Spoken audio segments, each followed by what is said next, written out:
শুভ সন্ধ্যা বন্ধুরা। আজ হলো 17 আগস্ট সোমবার। আজকের সন্ধ্যার বিশেষ বিশেষ খবর হলো দলাইয়ের চন্দ্রপুরে প্রাকৃতিক গ্যাসের সন্ধান, ওএনজিসির ড্রিলিংয়ে সাফল্যের ইঙ্গিত। কাছাড়ের দলাই বিধানসভা এলাকার আমরাঘাট সংলগ্ন চন্দ্রপুর গ্রামে প্রাকৃতিক গ্যাসের সন্ধান পাওয়ার খবরে এলাকা জুড়ে তৈরি হয়েছে উৎসাহ ও কৌতূহল। স্থানীয় সূত্রের দাবি, চন্দ্রপুরের দর্মিখাল জিপি এলাকায় দীর্ঘদিন ধরে তেল ও প্রাকৃতিক গ্যাসের অনুসন্ধান চালিয়ে আসছে রাষ্ট্রায়ত্ত সংস্থা ওএনজিসি। সম্প্রতি সেখানে ড্রিলিংয়ের পর মাটির নিচে গ্যাসের উপস্থিতির ইঙ্গিত মিলেছে বলে জানা গেছে। স্থানীয় বাসিন্দারা জানান, গত 2-3 দিন ধরে ড্রিলিং এলাকা থেকে পাইপের মাধ্যমে গ্যাস বের হতে দেখা যাচ্ছে। ওই গ্যাসে আগুন জ্বালানো হয়েছে। দূর থেকে আগুনের শিখা দেখা যাওয়ায় বিষয়টি ঘিরে স্থানীয়দের মধ্যে ব্যাপক আগ্রহ তৈরি হয়েছে। জানা গেছে, সংশ্লিষ্ট এলাকায় প্রায় 4 মাস ধরে ড্রিলিংয়ের কাজ চলছে। এর আগে প্রায় 3 বছর ধরে বিভিন্ন পর্যায়ে ওএনজিসির অনুসন্ধানমূলক কার্যক্রম চলেছে বলে স্থানীয় সূত্রের দাবি। ড্রিলিংয়ের সময় গ্যাসের উপস্থিতির ইঙ্গিত পাওয়ার পর পরীক্ষা নিরীক্ষার অংশ হিসেবে পাইপের মাধ্যমে গ্যাস নির্দিষ্ট দূরত্বে নিয়ে গিয়ে বের করা হচ্ছে বলে জানা গেছে। স্থানীয়দের ধারণা, গ্যাসের চাপ, প্রকৃতি ও অন্যান্য বৈশিষ্ট্য পরীক্ষা করার জন্যই এভাবে গ্যাস বের করে আগুন জ্বালানো হচ্ছে। তবে এ বিষয়ে ওএনজিসির পক্ষ থেকে এখনও কোনো আনুষ্ঠানিক বিস্তারিত তথ্য প্রকাশ করা হয়নি। চন্দ্রপুরে গ্যাসের সন্ধানের খবর ছড়িয়ে পড়তেই এলাকায় আশার সঞ্চার হয়েছে। দীর্ঘদিনের অনুসন্ধানের পর গ্যাসের উপস্থিতির সম্ভাবনা দেখা যাওয়ায় ভবিষ্যতে এটি দলাই তথা কাছাড় জেলার অর্থনৈতিক ও শিল্পক্ষেত্রে নতুন সম্ভাবনার দ্বার খুলতে পারে বলে মনে করছেন স্থানীয়রা। তবে বর্তমানে গ্যাসের মজুতের পরিমাণ, উৎসের প্রকৃতি এবং তা বাণিজ্যিকভাবে উত্তোলনযোগ্য কিনা এসব বিষয়ে নিশ্চিতভাবে কিছু বলা সম্ভব নয়। সরকারি বা ওএনজিসির আনুষ্ঠানিক ঘোষণা এবং আরও পরীক্ষা নিরীক্ষার পরে এ বিষয়ে স্পষ্ট ধারণা পাওয়া যাবে। আপাতত চন্দ্রপুরে গ্যাসের উপস্থিতির প্রাথমিক ইঙ্গিতকে ঘিরেই এলাকায় উৎসাহের পরিবেশ তৈরি হয়েছে। পরবর্তী খবরটি হল, স্বগণনায় রাজ্যে নজর করা সাফল্য হাইলাকান্দির, সম্পন্ন 96.50%। জনগণের সক্রিয় অংশগ্রহণে 2027 সালের জনগণনার স্বগণনা পূর্বে উল্লেখযোগ্য সাফল্য অর্জন করেছে হাইলাকান্দি জেলা। 16 আগস্ট 2026 পর্যন্ত পাওয়া পরিসংখ্যান অনুযায়ী জেলায় মোট 98,402টি স্বগণনা প্রক্রিয়া শুরু করা হয়েছিল। এর মধ্যে 94,956টি স্বগণনা সম্পন্ন হয়েছে। ফলে হাইলাকান্দি জেলায় স্বগণনার সম্পূর্ণতার হার 96.50%। আসামের জেলাভিত্তিক পরিসংখ্যানে হাইলাকান্দির এই সাফল্য বিশেষভাবে উল্লেখযোগ্য। রাজ্য জুড়ে একই সময়ে মোট 12,03,983টি স্বগণনা শুরু হলেও সম্পন্ন হয়েছে 11,46,734টি, অর্থাৎ রাজ্যের সামগ্রিক সম্পূর্ণতার হার 95.25%। সেই তুলনায় হাইলাকান্দির হার রাজ্যের গড়ের তুলনায় বেশি। পরিসংখ্যান অনুযায়ী হাইলাকান্দির 96.55% সম্পূর্ণতার হার। রাজ্যের শীর্ষস্থানীয় জেলাগুলির মধ্যে রয়েছে শ্রীভূমি 96.64% এবং কুকরাঝাড় 96.53% নিয়ে এগিয়ে রয়েছে। হাইলাকান্দি ও ধেমাজি উভয় জেলাতেই সম্পূর্ণতার হার 96.50%। পরবর্তী খবরটি হল, ধর্ষণকাণ্ডে অভিযুক্ত নাসিরুল শেখ পুলিশের গুলিতে আহত। চিরাঙ্গের খাজলগাঁওয়ে 10ম শ্রেণীর এক ছাত্রীকে ধর্ষণের অভিযোগে অভিযুক্ত নাসিরুল শেখ পুলিশের গুলিতে আহত হয়েছে। এই ঘটনাকে ঘিরে এলাকায় চাঞ্চল্য ছড়িয়েছে। অভিযোগ, নাবালিকা ওই ছাত্রীকে প্রলোভন দেখিয়ে যৌন নির্যাতন করা হয়। ঘটনায় নাসিরুল শেখ সহ মোট 3 যুবকের বিরুদ্ধে অভিযোগ উঠেছে। অভিযোগের ভিত্তিতে পুলিশ ঘটনার তদন্ত শুরু করে। পুলিশ সূত্রে জানা যায়, রবিবার রাতে তদন্তের অংশ হিসেবে অভিযুক্ত নাসিরুল শেখকে নিয়ে যাওয়ার সময় সে পুলিশের হেফাজত থেকে পালানোর চেষ্টা করে। পরিস্থিতি নিয়ন্ত্রণে আনতে এবং আত্মরক্ষার স্বার্থে পুলিশ গুলি চালায়। গুলিতে নাসিরুল আহত হয়। আহত অবস্থায় তাকে উদ্ধার করে হাসপাতালে ভর্তি করা হয়েছে। বর্তমানে তার চিকিৎসা চলছে। পরবর্তী খবরটি হলো, চুরি করতে গিয়ে গুম, গ্যাস সিলিন্ডার সহ হাতে নাতে ধরা পড়ল চোর। চুরি করতে গিয়ে শেষ পর্যন্ত গুমই কাল হলো এক চোরের। গ্যাস সিলিন্ডার নিয়ে পালানোর সময় ক্লান্তিতে রাস্তায় ঘুমিয়ে পড়ে চোর। পরে বাড়ির মালিক ও স্থানীয়দের হাতে গ্যাস সিলিন্ডার সহ হাতে নাতে ধরা পড়ে অভিযুক্ত। অভিনব এই ঘটনাকে ঘিরে মেলাগড় এলাকায় চাঞ্চল্যের পাশাপাশি হাস্যরসেরও সৃষ্টি হয়েছে।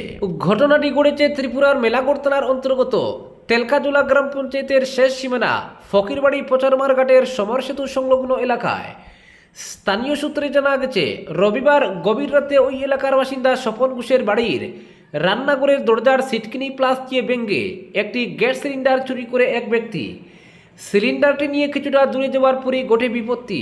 রাত প্রায় 3:30 নাগাদ স্বপন ঘোষ ঘুম থেকে উঠে রান্নাঘরে গিয়ে দেখেন গ্যাস সিলিন্ডারটি নেই।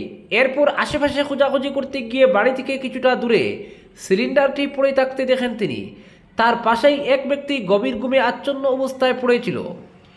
বিষয়টি বুঝতে পেরে স্বপন ঘোষ চিৎকার শুরু করলে আশপাশের লোকজন ছুটে আসেন। স্থানীয়রা ঘুমন্ত অবস্থাতেই অভিযুক্তকে ধরে ফেলেন। পরে তাকে মেলাঘর থানায় খবর দেওয়া হয়। পুলিশ ঘটনাস্থলে পৌঁছে অভিযুক্তকে আটক করে থানায় নিয়ে যায়। জানা গেছে, ধৃতের নাম ইমান হোসেন, তার বাড়িও তেলকাজোলা এলাকায়। স্থানীয়দের অভিযোগ, ইমানের বিরুদ্ধে এর আগেও গরু চুরি সহ বিভিন্ন অপরাধে জড়িত থাকার অভিযোগ রয়েছে।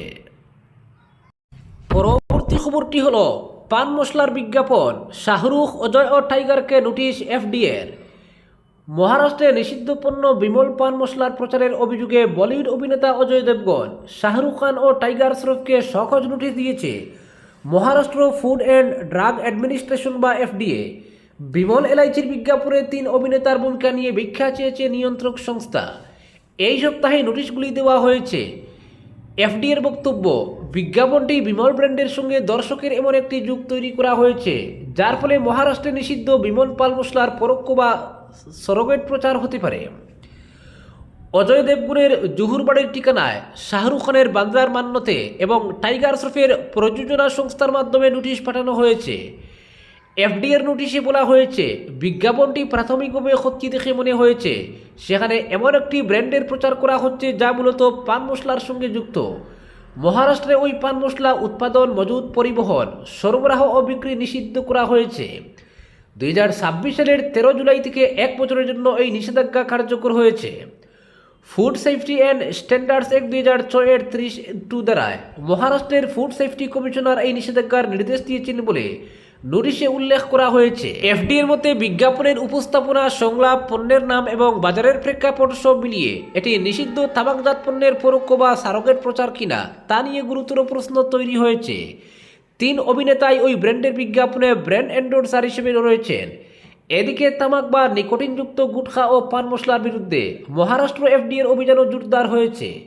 নিষিদ্ধ পণ্যের সঙ্গে যুক্ত সংগঠিত নেটওয়ার্কের ক্ষেত্রে যোগ্য মামলায় পুলিশকে সঙ্গে নিয়ে Maharashtra control of organised crime act বা এমসিওসিএ প্রয়োগের উদ্যোগ নেওয়া হয়েছে। পরবর্তী খবরটি হলো, ক্যাপিটাল থেকে রাঙ্গিরখাড়ি শিলচর ফ্লাইওভার নির্মাণের 3য় পাইল টেস্টও সফল হয়েছে। সংবাদ মাধ্যমকে এই খবর জানিয়ে পূর্ত বিভাগের শিলচর উদারবন টেরিটোরিয়াল রোড ডিভিশনের এক্সিকিউটিভ ইঞ্জিনিয়ার অনিরুদ্ধ নাগ জানিয়েছেন, ট্রাঙ্ক রোডে পুরনো বিআরটিএফ ক্যাম্পাসে রিগ মেশিন চালিয়ে বোরিং করে শুক্রবার রাতে পাইল পিলার তোলার উপযুক্ত মাটি খুঁজে পাওয়া গেছে। অনিরুদ্ধ নাগ জানান, ইতিমধ্যে শুক্রবার গভীর রাতে মাটির নিচে 33 মিটার পর্যন্ত গিয়ে শক্ত বালি মিশ্রিত মাটি পাওয়া গেছে। উপযুক্ত মাটি পেয়ে যাওয়ায় হয়ে গেছে পাইল কাস্টিং। এখানে বোরিং করার সময় মাটি দোষে পড়েনি ডাকবাংলো প্রাঙ্গণের মতো। এর ফলে রাঙ্গিরখাড়ি সিভিল হাসপাতাল এবং পুরনো বিআরটিএফ ক্যাম্পাস 3টি জায়গাতেই সাফল্য পাওয়া গেছে পাইল টেস্টে। এবার 28 দিন পর কাস্টিং করা পাইলের উপর লোড চাপিয়ে পিলারের ধারণ ক্ষমতা যাচাই করা হবে। 850 টন ওজন চাপিয়ে হবে লোড টেস্ট।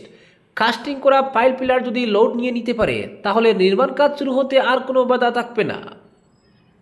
পরবর্তী খবরটি হলো, পুনর্নির্মাণে ধর্ষণ, হত্যার ছবি তুলে ধরল অলইচূড়ার খুনিরা। অলইচূড়ার ধর্ষণ ও হত্যাকাণ্ডে অভিযুক্তরা এখনও পর্যন্ত নিজেদের কৃতকর্মের জন্য সামান্যতম অনুতপ্ত নয়। গত 13 আগস্ট হাইলাকান্দি পুলিশ 5 অভিযুক্তকে ঘটনাস্থলে নিয়ে গিয়ে অপরাধস্থলের পুনর্নির্মাণ করে সেখানে অভিযুক্তরা কীভাবে গত 1 আগস্ট গভীর রাতে 9ম শ্রেণীর নাবালিকা ছাত্রীকে বাড়িতে ঢুকে ধর্ষণ ও হত্যার মতো নৃশংস ঘটনা ঘটিয়েছিল তার বিস্তারিত বিবরণ পুলিশকে দেয়। অভিযুক্তদের দেওয়া বয়ান এবং ঘটনাস্থলে অপরাধের পুনর্নির্মাণের সময় তাদের বর্ণনা শুধু চমকে দেওয়ার মতোই নয়, বরং ওই রাতে তারা কীভাবে চরম হিংস্র হয়ে উঠেছিল তারও ভয়াবহ চিত্র সামনে এসেছে। ঘটনার বিবরণ এমনই মর্মান্তিক যে তা শুনলে যে কোনো মানুষের মন ভারাক্রান্ত হয়ে উঠবে।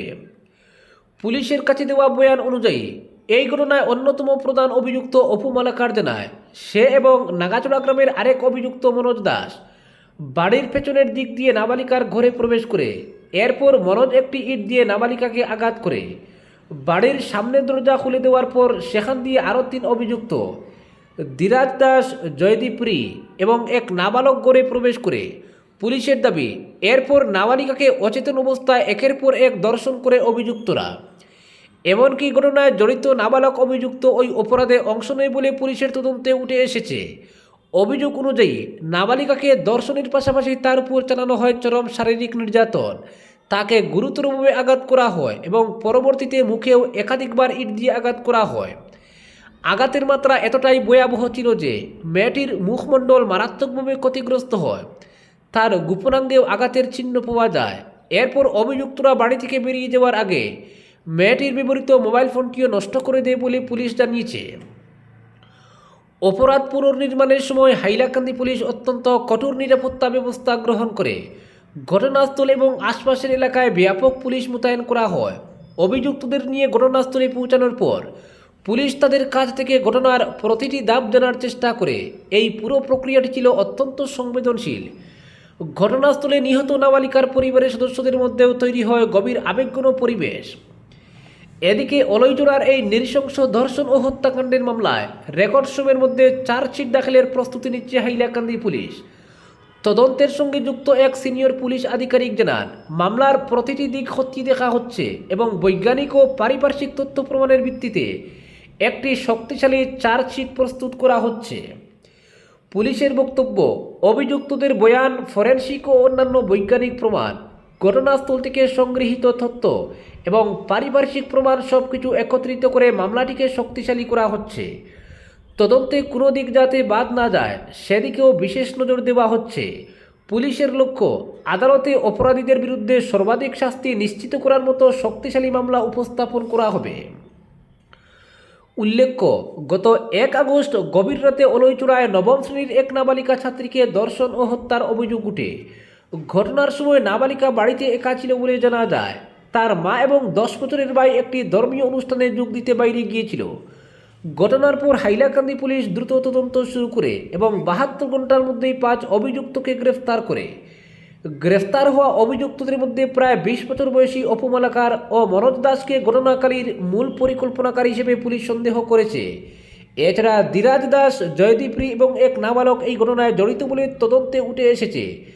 এই নৃশংস ঘটনাকে সাম্প্রতিক সময়ে হাইলাকান্দিতে ঘটে যাওয়া অন্যতম ভয়াবহ অপরাধ হিসেবে দেখা হচ্ছে।